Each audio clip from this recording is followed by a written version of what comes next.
Rita Ainsworth is here, and she coaches founders, operators, and marketers on how nervous system state shapes performance, decisions, and leadership. And Miss Rita has spent over a decade in performance marketing, burning out twice before walking away at the peak of her career. So we're here to talk about stress, the good and the bad, how it can make it work for us, and maybe get a better handle on our emotions and our mental state of being and all those other things that go with it. We're here brought to you by dfypodcast.com. We handle the podcast backend, production, distribution, so you can focus on the interview. And the interview that we're focusing on today is why and what is driving your stress, anxiety, and overworking. Well, it's not your external circumstances. The root cause is within you. And Rita is here to assist us and point us in the right direction. So, Rita, how are you today? I'm doing very well. It's very exciting to be here with you, Robert, and have this conversation. Likewise, some people fear public speaking or social situations, but that's where you get some results, right? That's where you make friends, or you get in some situation and you deliver a presentation. It's the small risk is worth the reward. But it seems like, especially like public speaking and social anxiety, our brains are all like misconfigured, right? You get this feeling like you're going to die, and it's like, well, you won't die. It's just some things are a little bit uncomfortable, but worth it. And so I'm just as uncomfortable, but in a better way, excited as you are. I've heard that public speaking is fear number one before even death for people. So I think I was one of those people even a couple of years ago. And when I learned that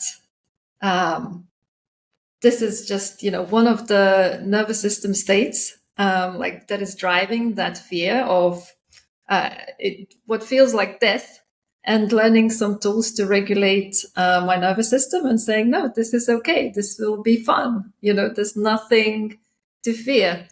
That really changed for me. And now I can have these interesting conversations with people.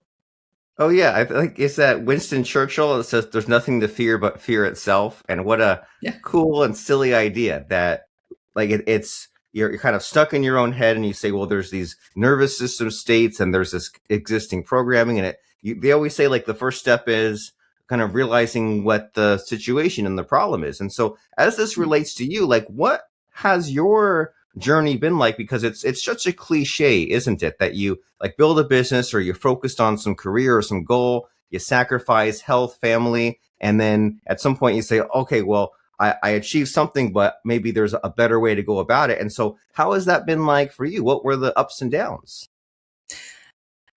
I started in performance marketing good 10, 12 years ago. And by chance, maybe by not, I got into meta advertising. And it's a very, it can be very stressful industry job if you allow it to be, because you have to always be on. Facebook ads don't stop running on the weekend, or if you want to take a holiday. So when I got into working in an advertising agency, I was always on weekends. Even when work would be finished, I would struggle to switch off. The client accounts, the maybe poor performance or what needed to be done was always on my mind. And about 14 months into very exciting career job, I felt like my decision-making wasn't so good anymore. I was struggling with my energy. I was really feeling this weight of constantly being on. And one day, just it was day as usual, I finished my team call. I went to check a big spending account that needed checking a few times a day. And I looked at the dashboard, and I saw the numbers, but I couldn't figure out what they meant. My literally, the thinking mind just shut down. I had a sense of panic. Then I had a really severe, like a metal band crushing my forehead. It was physical, it was emotional. And that was a very dramatic burnout onset that took good 2-3 months to get out of, to come back to normal. But my normal was still the stress state. It wasn't, calm, regulated.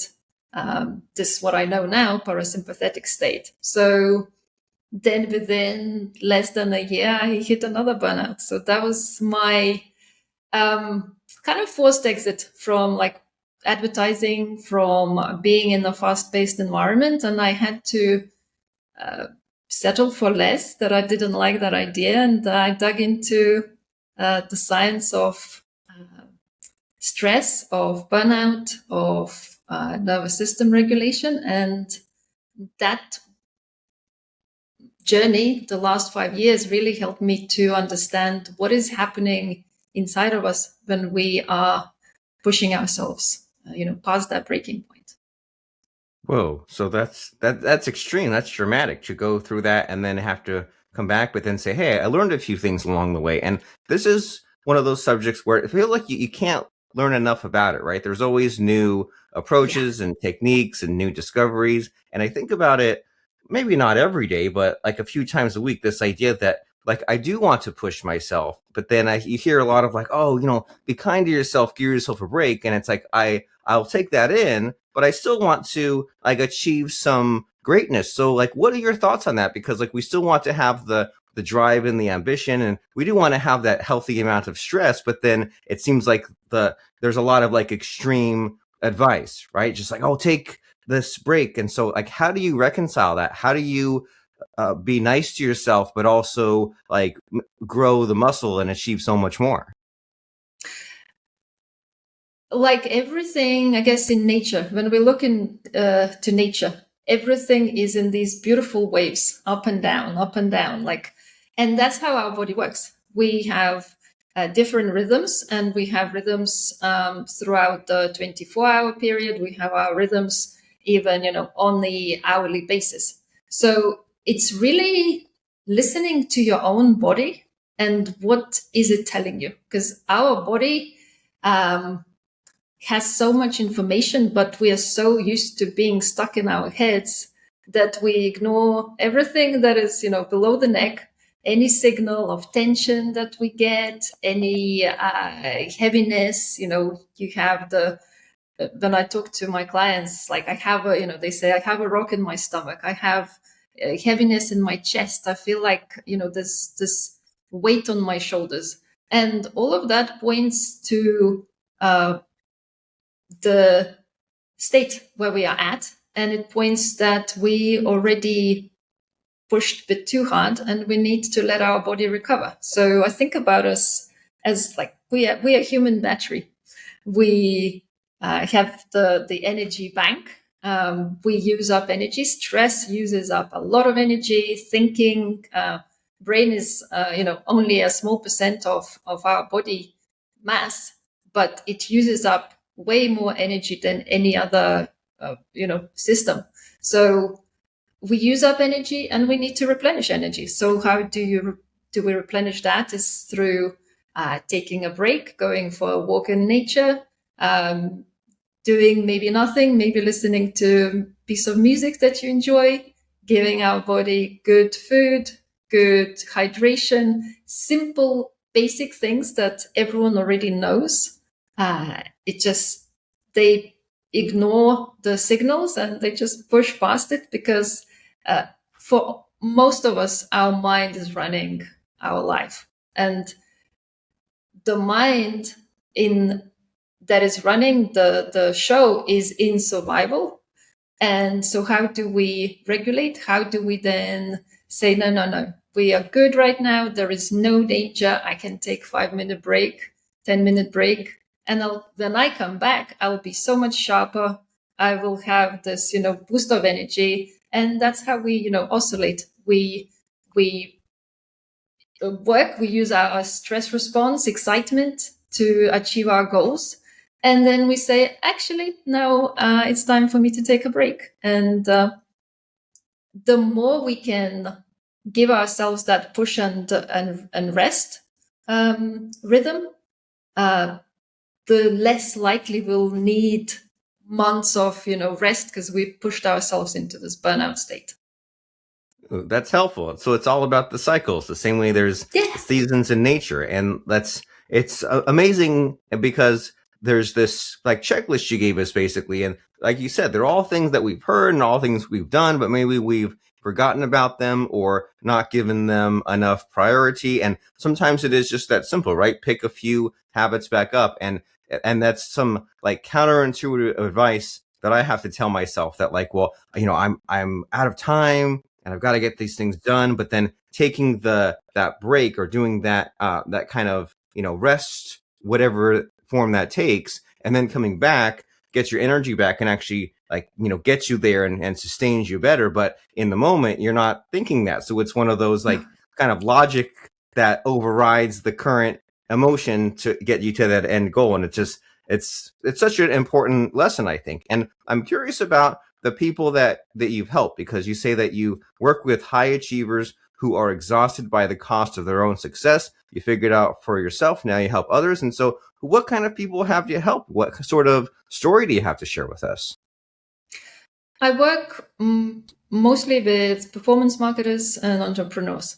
I think there is a personality type that is drawn to this, to running your own business, to being in performance marketing, because a lot of us, we get that sense of achievement and self-worth through results. So that's why it can become so addictive. We set one goal, we achieve it, we still feel like, okay, that wasn't enough. Then we set another goal, we achieve that. That's also not enough. Then we start comparing ourselves to others who are doing better. And that inner chasing of validation through performance, of feeling good who you are within yourself, that's the drive for most people I work with. That was definitely the drive for me. And when I realized that my worth is not tied to the results, that I am a good human being without outside work, outside what I produce. And that took years, to realize and to heal in a way.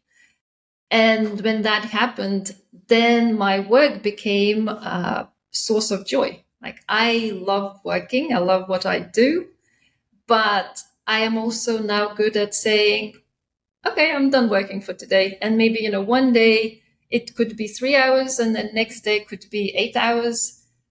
And my body and my energy levels now dictate the amount of work I get done and produce. And there isn't that sense of, if I stop, I'll fall behind. So most of the clients I work with, they are in this almost like an obsession. I have to keep moving. If I can't stop, I'll fall behind. And if I stop, I'll feel like, there is something really missing inside of me. And I'm filling this missing piece with work. Most of the high performance, they are feeding that that missing piece through performance, through getting results. Oh, okay. So now what you do is not tied to the results, and it seems to be more about abundance. And I'm curious about, you mentioned that there's kind of a different set of skills and mindset of being self-employed entrepreneur, being a self-starter, and you transition from doing the meta ads to now you're doing more of the coaching. And what has that been like for you? Like, what are your tasks like? There's like the appointments, but there's also the marketing, and like what's the transition been like from working and doing all the meta ads to now you kind of have to be more more proactive and prospect and think out, be more creative, right? Creativity is a huge part of it, and also big part of it is putting yourself out there. So the entrepreneurs I work with, a big part of like what they what holds them back is fear of being seen. So, creating videos, maybe posting on LinkedIn, and there's that constant worry for them. What if I say something wrong? What if someone doesn't like it? What if, then it translates into, what if I will not be liked? What if I am wrong? That comes back to, again, that personal sense of, I am fine. I don't care if someone doesn't like what I said. There'll be 10 other people who do. So running your own business, being an entrepreneur, it's not just one part of the puzzle anymore. It's the whole puzzle that you have to keep putting together. And you do need creativity. You need to be in this really good grounded state of mind to say, this is risky, but it's worth the risk. It's okay to put myself out there. It's okay to speak up. It's okay to reach out. Because when we are in our survival, state, in our survival part of the brain, reaching out is dangerous. What if, this person rejects us? Or it's going back to tribal days when rejection and being kicked out of the tribe could mean a literal death. So it's this reminder of, I am safe.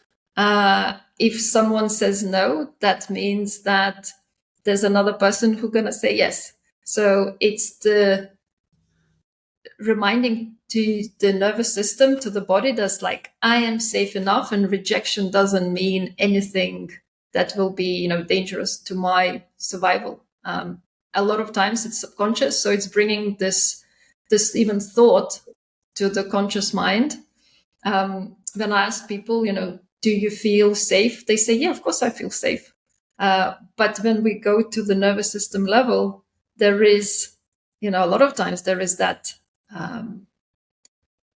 sense of a little bit of okay, this is not safe to do this. It's not safe to reach out. It's not safe to put myself out there. So we go back to very this wired in sense of safety. Okay, so we need to embrace that calculated risk and be better okay with rejection, because rejection just means that there's some other prospect, customer, business relationship, joint venture partner out there for us, and to remind ourselves that we're still safe, even though maybe and on that primal level it doesn't feel that way, but we have to override that programming with our enlightened modern day logical self. And it's such a fun conversation we're having here, but I want to make sure that we cover what's most important to you. So in our final 2 or 3 minutes of our conversation here, do you think there might be a missing question that I should be asking you? I just don't know what to ask you. I think let's cover the regulation part, because I see a lot of clients of mine, when they start, come to me to kind of get that sense of safety, or work with stress, they don't even realize that stress is something that you can have impact on. So people get pulled into these anxiety loops, and forgetting that there's very simple tools that help us to bring ourselves back to safety, to grounded presence, to regulation.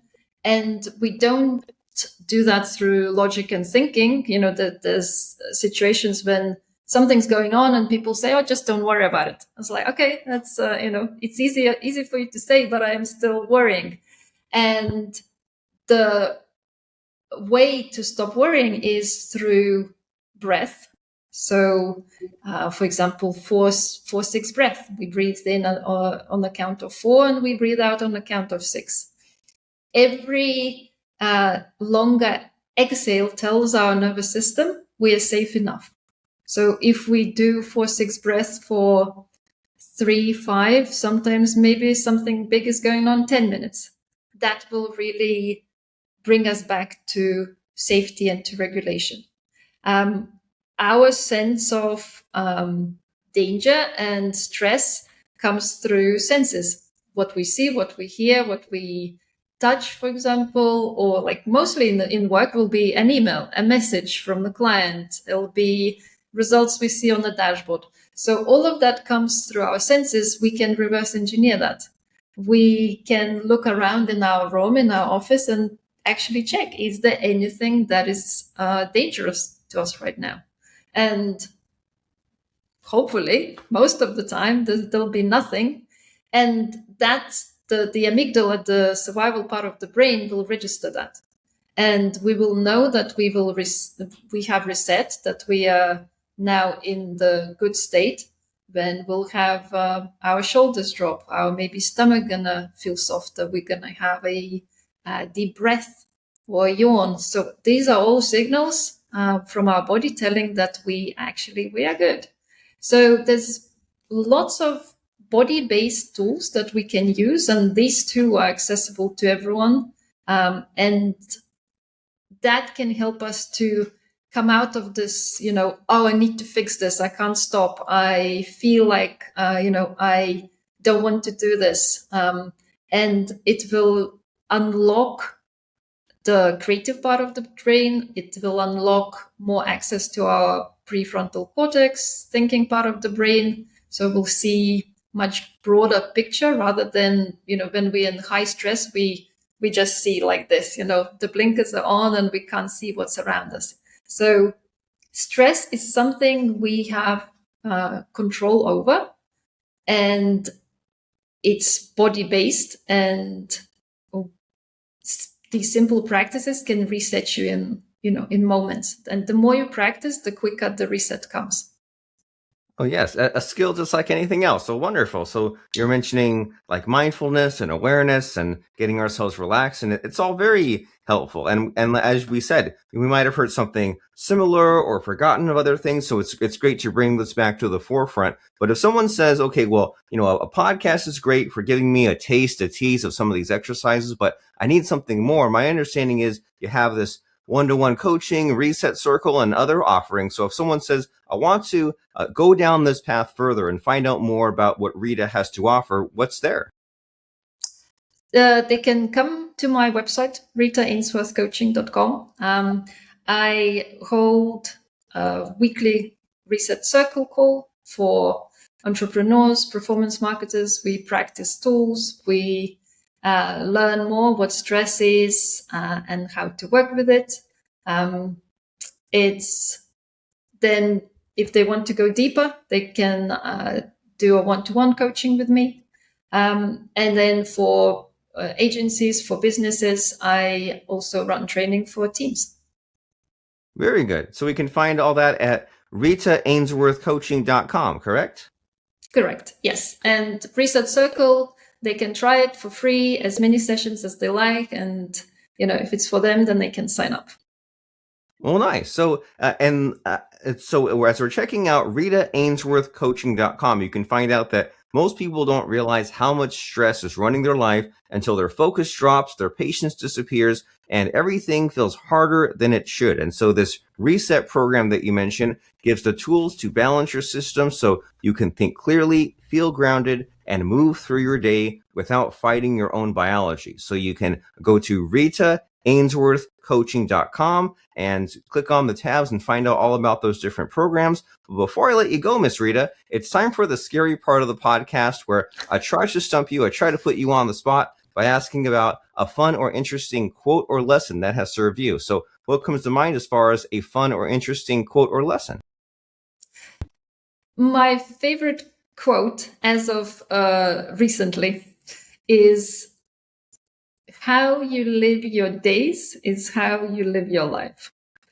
I've been one of the people who said, I, will do this when I've finished such and such.